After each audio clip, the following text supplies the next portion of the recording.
Bonjour à tous.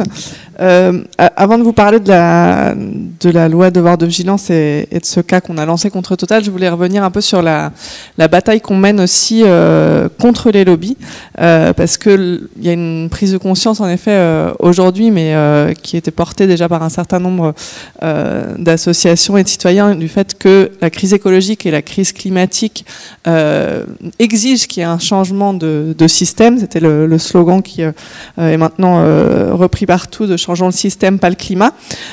Et face à ça, on a une contre-offensive des lobbies, des multinationales qui, elles veulent préserver leur modèle économique, préserver leurs privilèges et préserver leurs profits.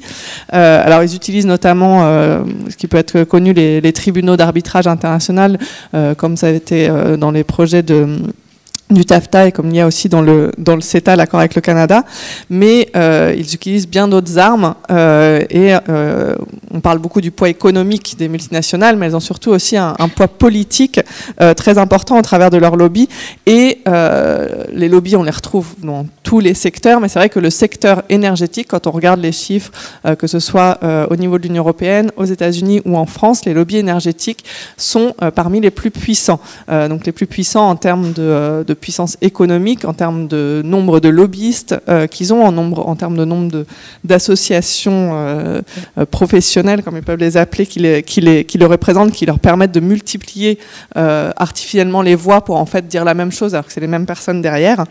Et du coup, on a aussi besoin au lieu de subir ces lobbies, de construire des contre-stratégies pour contrer leur poids.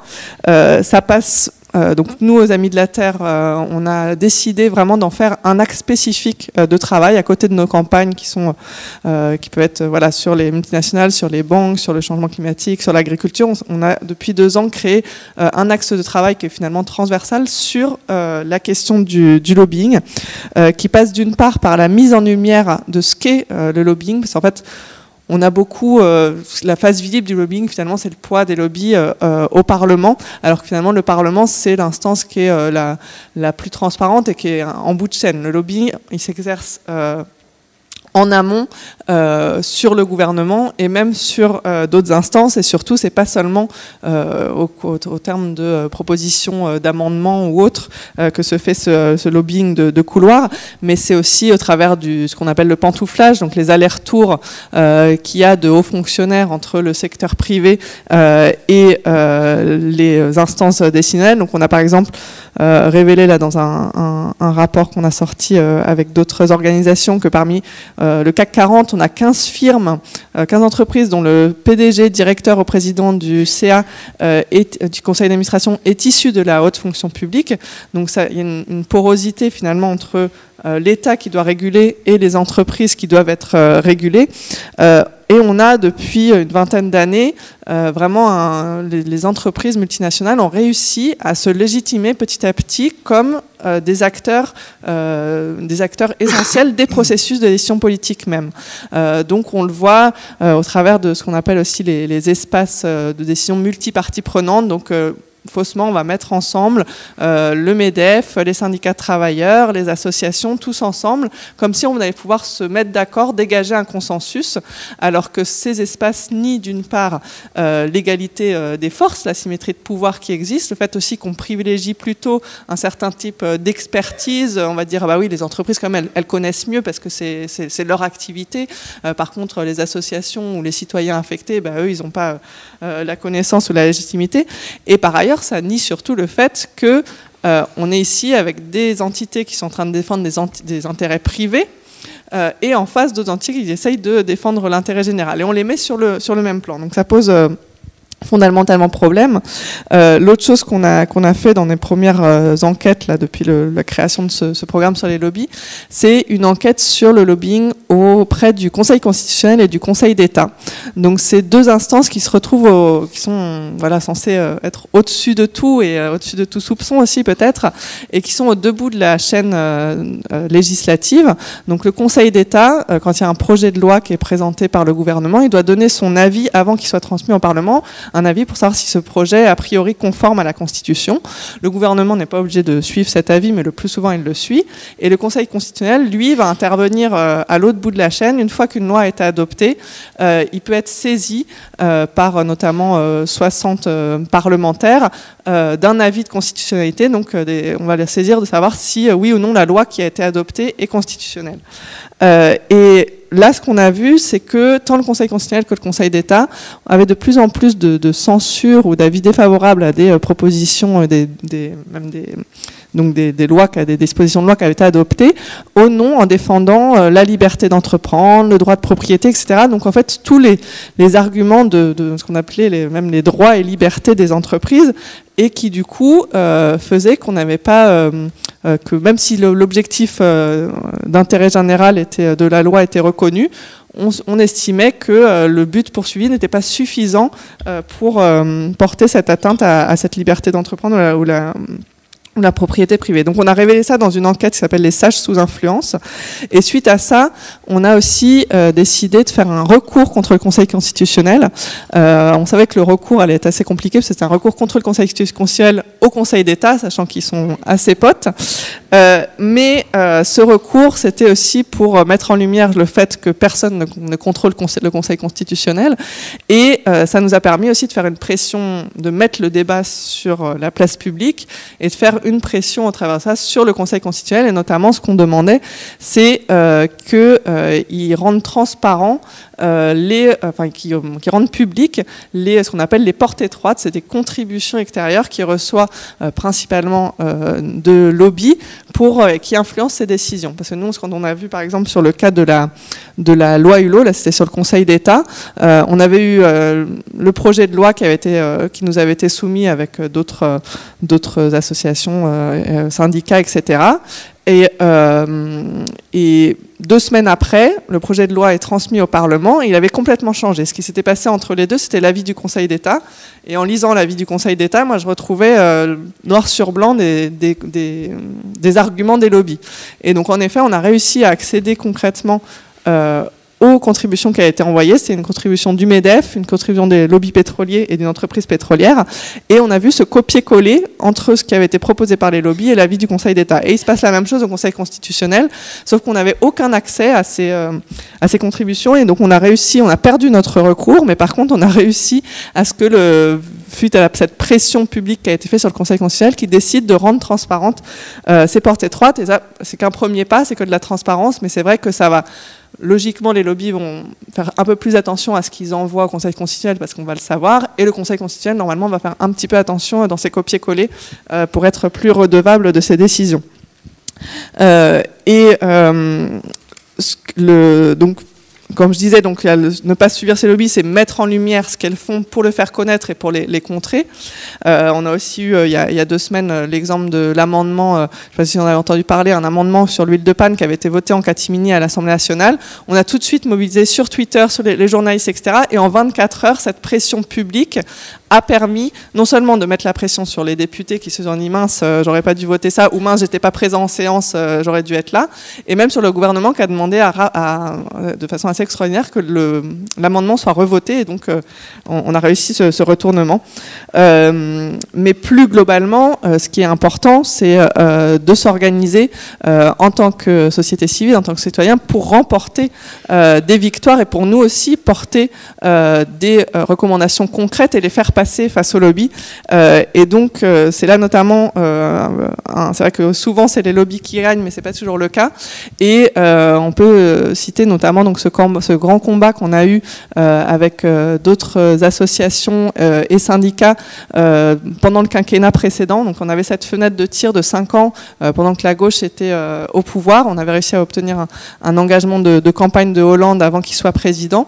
Et même si les parlementaires de gauche, donc tous les groupes parlementaires de gauche avaient déposé la même proposition de loi donc sur le devoir de vigilance des multinationales, ça aurait dû être voté très rapidement. On a mis 5 ans, enfin tout le quinquennat, ça a été la toute dernière loi qui a été votée pour obtenir son adoption parce qu'on avait en face de puissants lobbies économiques.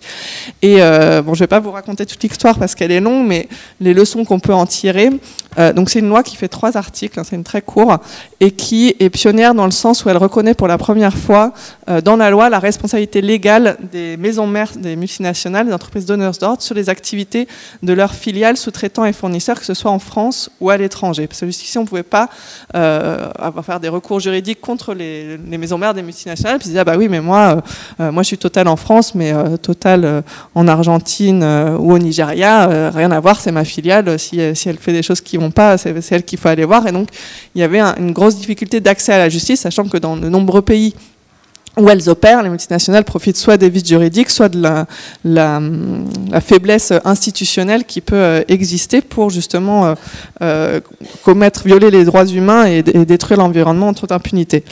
Et donc cette petite loi qui peut paraître petite par ces 3 articles, mais finalement qui vraiment attaque les multinationales dans un talon d'Achille, a vraiment eu un déploiement gigantesque des lobbies en face. Et donc on a mis 3 ans et demi, presque 3 ans et demi juste pour le débat parlementaire, avec des allers-retours entre l'Assemblée nationale et le Sénat.